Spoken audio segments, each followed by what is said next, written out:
Welcome to our channel. Today we how to authorize Tailscale to manage device authorization and access control step by step clearly. To begin, open your web browser and navigate to the Tailscale website.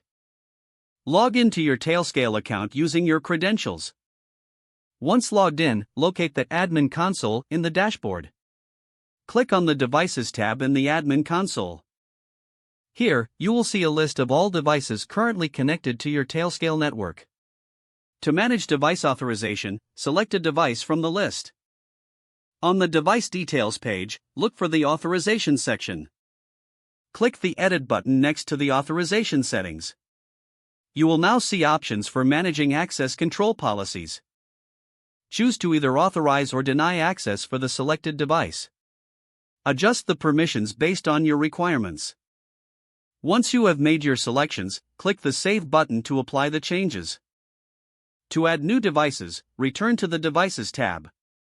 Select the Add Device option to input new device details. Fill in the necessary information for the new device. After completing the entry, click the Authorize button to grant access. Review the list of authorized devices to ensure everything is correctly set. If required, repeat the process for additional devices. Now, you can monitor logged activities and access control within the Admin console. Consider setting up automatic authorization for future devices if preferred. Remember to regularly review and update your device authorization settings. This ensures your network remains secure and well managed. You have now successfully authorized Tailscale to manage device authorization and access control. If the page does not load, refresh the browser or try again in a private or incognito window.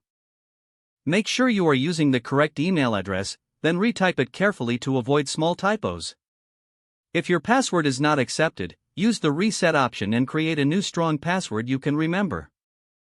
Check your spam folder for verification or security emails, then complete any requested confirmation steps. Enable two-factor authentication if available to improve account security and reduce unauthorized. Don't forget to like this video and subscribe to our channel for more step-by-step tech guides.